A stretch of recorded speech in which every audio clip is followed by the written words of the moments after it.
Cher public, nous vous invitons à prendre place confortablement et à fermer la sonnerie de votre téléphone cellulaire. En cas d'incident, veuillez repérer les sorties de secours les plus près de vous. Bon divertissement. 1, 2, 1, 2. OK, c'est bon, on peut y aller. Sophie Durocher. Elle met en scène les arts, la culture et la société. Une représentation pas comme les autres. Sophie Durocher. Oh mon Dieu, mesdames et messieurs, bonjour. Moi, j'aime ça, commencer l'émission avec la broue dans le toupette. Hein? On arrive comme on est. C'est ça la beauté de la radio et de la télé en direct, parce que vous le savez, on n'est pas juste à la radio, on est aussi à la télé, à Cube. Je vais me poser un petit peu. J'ai envie de vous dire bonjour. Comment allez-vous? D'abord, on a un petit peu la broue dans le toupette en studio. J'adore ça. On l'a fait avec Marc Derry qui est venu ici nous chanter sa nouvelle chanson Aquarium. Il est venu avec sa guitare. Bonjour Cybèle. Bonjour Sophie. Et là, on s'est dit, c'est trop chouette quand il y a un artiste qui vient comme ça nous faire ses nouvelles chansons en studio. Donc, quand j'ai vu et entendu surtout que Ima, que j'aime d'amour, avait une nouvelle chanson, je me suis dit, en plus, c'est un verre d'oreille. J'arrête pas de la chanter depuis que c'est sorti. Je me suis dit, elle va venir le faire en direct ici. Bonjour Ima. Allô. Et tu n'es pas toute seule, tu es accompagnée de Francis Tétu. Bonjour Francis, qui est guitariste et qui, dans quelques instants, va nous faire une version acoustique, une version vraiment spontanée et naturelle de la nouvelle chanson d'Ima. D'abord, Ima, la première chose que tu as fait en arrivant ici en studio, c'est t'as enlevé tes bottes. Là, je me suis dit, elle se met à l'aise. Mais là, après ça, t'as enlevé tes chaussettes. Je me suis dit, une femme qui a confiance en elle, a pris sa douche il y a pas longtemps. Et après, tu t'es mis en orteil pour chanter pieds nus. Pourquoi c'est important de chanter pieds nus? Parce que c'est, comme tu m'as demandé, pour te grounder, oui, c'est, tu sais, je porte presque plus des talons, même si j'aime ça. Il y a quelque chose avec être pieds nus surtout quand je chante, c'est plus libre. Je sais pas, c'est plus groundant, je me sens bien, je me sens déposée parce que c'est énervant, veux pas, c'est excitant, donc ça me permet d'être un petit peu plus calme. Mais c'est drôle parce que j'ai utilisé l'expression anglaise grounded, donc une mise à la terre, un contact avec la terre. Ouais. Et ce vocabulaire-là me vient de mes cours de yoga. Quand on fait du yoga, il y a toutes sortes de positions où le ou la professeure nous dit, là, c'est le moment de vraiment prendre le contact avec la terre. C'est pour ça que je t'ai parlé de ça, parce que depuis plusieurs années maintenant, t'es prof de yoga. Ouais. Dans quelle mesure le fait que tu fais du yoga depuis plusieurs années maintenant, ça change ta façon de chanter? Ça change tout, la respiration. C'est connecté à fond, on développe. Déjà, quand on chante, on est beaucoup plus connecté sur notre diaphragme, la façon dont on respire. Mais quand on fait du yoga, c'est ça qui nous permet de traverser les pauses, de traverser des moments qui sont des postures qui sont inconfortables ou qui sont difficiles.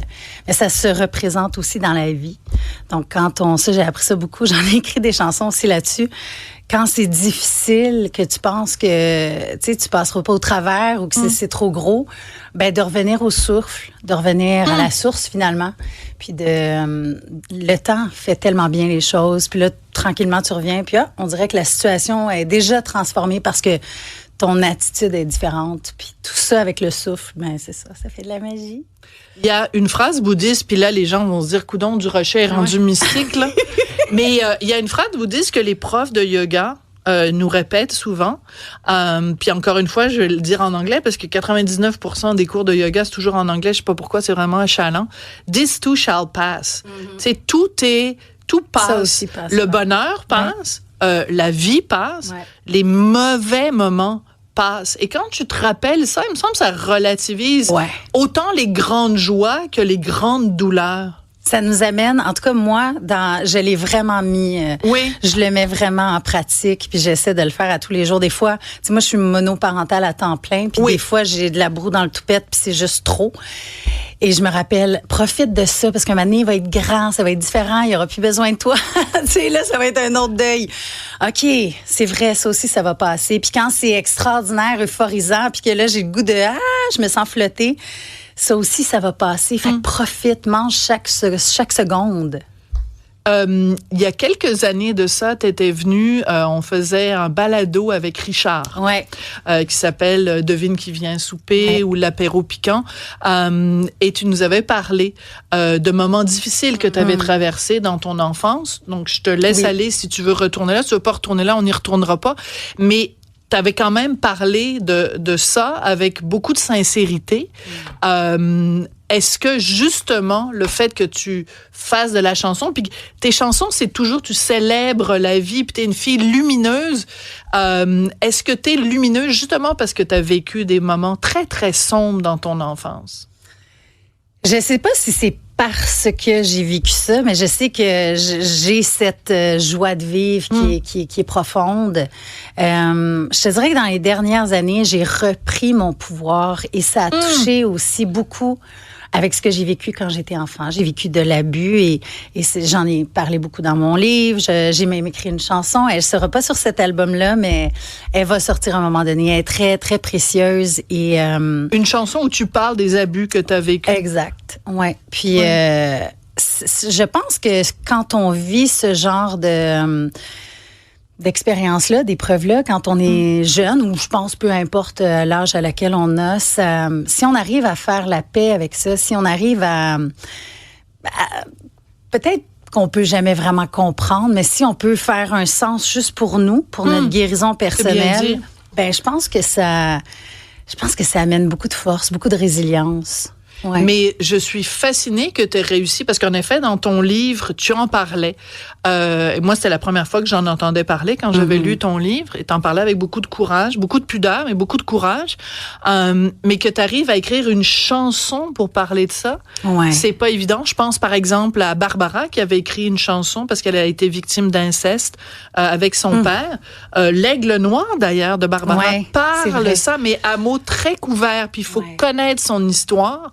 Est-ce que toi, t'en parles de façon plus frontale ou c'est quelque chose qui va être évoqué? Ben, je l'ai déjà la chanson, je l'ai mis au elle, à la troisième personne, comme si c'était quelqu'un d'autre. Mais dans le fond, c'est la petite Ima et la très grande touchant. Qui se parle dans la chanson. Puis elle s'appelle Elle court parce que dans le fond, moi, j'avais oublié ces souvenirs-là. Puis ils sont revenus quand j'avais 18 ans.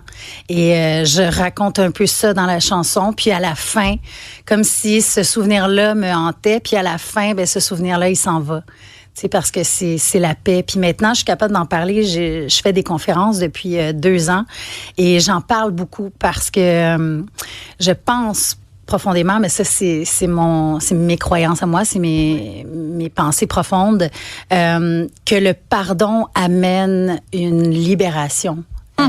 Puis on peut avoir vécu des choses qui peuvent être impardonnables, mais je pense pas que c'est de pardonner nécessairement à la personne, mais de pardonner ce qu'on a vécu. Tu sais, histoire de passer à autre chose. Puis ouais, je pense que j'ai fait ce processus-là. Puis tu vois, j'ai eu un grand litige avec mon ancien manager. Puis ça aussi, j'ai pardonné ce morceau-là. Fait que je me sens forte et je me sens beaucoup plus consciente. Puis là, je pense pas que ça va être facile de m'en passer maintenant parce que là, j'ai appris énormément, j'ai plus d'expérience, puis ça fait en sorte aussi que ça me donne une confiance. Je sais qu'il y a rien qui va m'arriver que je pourrais pas traverser. Wow. C'est comme ça m'a donné une force. Et le fait que justement, quand tu donnes des conférences, que tu en parles, c'est aussi, j'imagine, pour donner de la force à d'autres femmes ou d'autres hommes qui auraient vécu soit la même chose que toi, un abus sexuel, ou toutes sortes d'autres façons, parce qu'on peut se faire avoir financièrement, on peut se faire avoir professionnellement, etc. Donc, c'est aussi de communiquer cette force-là, de la partager avec les autres. Ben, je trouve que quand on s'autorise à être vulnérable, ça permet à l'autre de se reconnaître, parce qu'on vit tous des moments où est-ce qu'on est vulnérable, où est-ce qu'on se sent perdu, où est-ce que c'est difficile, puis quand on s'offre justement dans cette vérité-là, ben ça permet à l'autre aussi d'être dans sa vérité puis de connecter, finalement, d'être dans les vraies affaires. Il y a beaucoup de gens qui disent que quand on est en colère, que dans le fond, c'est un peu ridicule parce que c'est comme au lieu de diriger ça vers la personne contre qui on est en colère, finalement, c'est un poison qu'on s'administre à soi-même. Ouais, ben la colère, tu sais, j'en ai vécu beaucoup, puis ça m'arrive des fois d'en ressentir de la colère. Puis là, j'ai comme décidé de l'accueillir. Parce que tellement longtemps, je l'ai rejeté. C'est pas beau, ça. C'est pas beau, la colère. On devrait pas être en colère. Puis, mon Dieu, qu'on se met de la pression, surtout les femmes. Et là, moi, j'ai fait, hey, c'est assez. Je suis fâchée. Tu sais, si, mettons, j'ai une situation qui est complètement injuste. Pourquoi tu te tournes vers Francis? Parce que je pensais qu'il riait. Ah, OK. J'ai déjà été bien en colère contre lui. Non, c'est pas vrai. Non, mais parce que de s'autoriser à vivre nos émotions, tu sais. Tellement. Mais effectivement, il faut faire attention de ne pas les garder puis que ça vienne nous empoisonner le système, parce que ça, c'est pas bon. Non. Alors, moi, je veux qu'on parle de musique parce que ça me fait... donc, moi, je te suis sur les médias sociaux. Puis là, quand j'ai vu que tu avais une nouvelle chanson, j'ai dit, « Oh mon Dieu, je vais tout de suite aller écouter ça. » Mais ça me surprenait quand même parce que ça faisait un bon bout. Ouais. Et là, mon collègue Hugo Veilleux, journaliste à La Recherche, m'a sorti une entrevue avec toi dans le 7 jours en 2020. Et tu disais que tu avais mis ta carrière de côté de chanteuse pour te consacrer à l'enseignement du yoga. Et tu dis, créer des albums, c'est le fun, mais il n'y a plus personne qui en achète. Et un petit peu plus loin, tu dis, ben moi, toute la game du show business, ça me tente moins. Être tout le temps en talons hauts, devoir présenter une image qui me transformait. Ouais. Quelle image les gens du milieu t'avaient imposée que t'aimais pas? Ben, je sais pas si c'est eux qui me l'ont imposé ou si c'est moi qui a proposé une image puis qui m'est restée collée puis c'est devenu mais la belle fille toujours heureuse, toujours joyeuse, le côté sexy aussi qui a été très très présent, toujours avec tu sais avec classe, mais quand même quand je suis devenue maman, mon corps s'est transformé et même encore là, j'en ai écrit une chanson aussi sur mon album, je dis c'est beau. Mais c'est très, très difficile pour moi d'accepter mon corps qui est différent maintenant, même si je sais que je suis belle.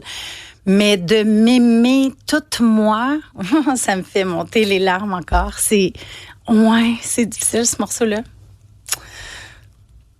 J'ai toujours dit... Non, mais t'es magnifique, hein, je veux dire. Hein, si oui, absolument. Moi, ça me fait penser aussi à Véronique Cloutier, qu'on a reçue récemment. Ouais. On a parlé de Pamela Anderson. Il y a comme un regain de ces femmes-là qui veulent se mettre de l'avant en étant une beauté naturelle. J'imagine que ça t'inspire ou ça te conforte peut-être aussi là-dedans. Ben oui, je trouve ça beau de voir des femmes. Puis moi, j'ai envie de faire ça aussi.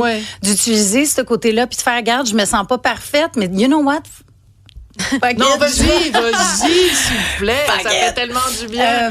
J'y vais. Puis même si c'est pas confortable, j'essaie de trouver des façons pour que ça le soit, puis dans des vêtements dans lesquels je suis bien, puis après ça, ben ceux qui m'aiment me suivent, puis sinon, ben... Mais c'est important que tu dises ça, parce que quand j'ai regardé le vidéoclip que t'as fait, t'es encore émue, hein? Quand j'ai vu le vidéoclip que t'as fait pour illustrer la nouvelle chanson, c'est fou. Regarde, là, ça commence avec un gros plan sur tes jambes, sur ton corps. On voit, regarde, la première chose que je me suis dit, c'est mon Dieu qu'elle est belle. Oh, et je me suis dit, et là, je vois que justement, quand tu présentes la chanson, on va finir par l'entendre à un moment donné. Et les gens qui nous écoutent, qui disent, coudonc, du Rocher, elle arrête pas de nous dire qu'on va entendre la toune, on va finir par l'entendre à un moment donné. Tu dis que tu assumes qui tu es, alors qu'on est dans une société qui prône la jeunesse à tout prix, et que c'était important pour toi que dans le vidéoclip, on voit beaucoup de gens dans la quarantaine. C'est vrai que c'est tellement vieux, la quarantaine. Non, mais c'est parce que... Hein? C'est vieux avoir 40 ans. Non, c'est pas vieux du tout, mais ma chum, qui est chorégraphe, m'a demandé, est-ce que tu veux des danseurs dans la vingtaine ou plus dans nos âges? Puis j'ai dit, dans nos âges. J'ai rien contre les jeunes dans la vingtaine, là, au contraire. Mais j'avais envie que ce soit à mon image. J'ai 46 ans, je vais avoir 47, puis j'ai envie d'être fière. Regarde, de là, ça. on le voit, là, c'est ça, c'est que des gens avec une diversité de corps, ils sont tous, et c'est un plaisir. On sent dans ton visage, dans ton corps, dans ta danse, le plaisir. Alors, on va-tu l'entendre, cette toune-là? Alors, ça s'appelle « C'est fou ». Et je vous préviens à la maison, donc Ima va nous la faire au complet, accompagnée à la guitare par Francis Tétu. Je vous préviens, vous allez m'en vouloir parce que cette chanson-là, c'est un verre d'oreille. Vous allez l'avoir dans la tête, pas juste aujourd'hui, toute la journée, mais tout le reste de la semaine. L'album sort en septembre, mais cette chanson-là est déjà sortie. Alors, juste pour décrire les gens qui nous écoutent à la radio, Ima a les yeux fermés, les pieds nus avec ses beaux orteils peints en rouge Bourgogne, bien ancrés dans la terre. Alors, on vous écoute, Francis et Ima, avec cette chanson, C'est fou.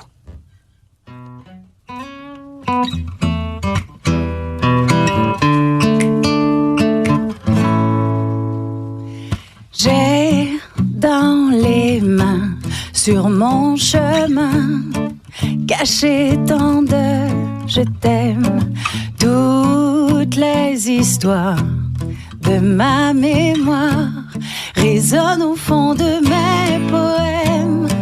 J'ai traversé mes orages, jamais je n'y retournerai. Je veux vivre ma vie à moi, danser, qu'importe l'endroit, sentir mon cœur qui bat. La la la la, je veux goûter à la folie, m'envoler au bout de la nuit et peut-être sentir ton cœur qui bat pour moi. Tam tam, tadam, tadam, tous les je sais que je ne sais pas feront toujours partie de moi. Et les secrets pris dans ma voix, je les déclare très loin de moi. J'ai traversé mes orages, jamais je n'y retournerai. Je veux vivre ma vie à moi, danser, qu'importe l'endroit, sentir mon cœur qui bat. La la la la, je veux goûter à la folie, m'envoler au bout de la nuit et peut-être sentir ton cœur qui bat pour moi. La la la la la, la la la la la la la la. C'est fou, c'est tout, c'est nous, l'amour. Je veux vivre ma vie à moi, danser, qu'importe l'endroit, sentir mon cœur qui bat. La la la la, je veux goûter à la folie, m'envoler au bout de la nuit et peut-être sentir mon cœur qui bat pour toi. La la la la la, la la la la la la la la, c'est fou.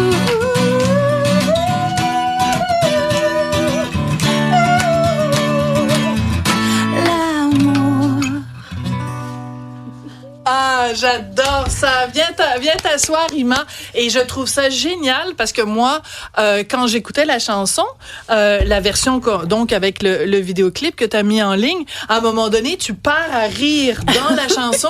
Puis là, je me disais, mais c'est tellement spontané, puis c'est tellement la Ima lumineuse que je connais. Mais là, tu l'as refait. Ouais. Donc, j'espère que tu vas le faire à chaque fois que tu fais la chanson. Ben oui, il faut.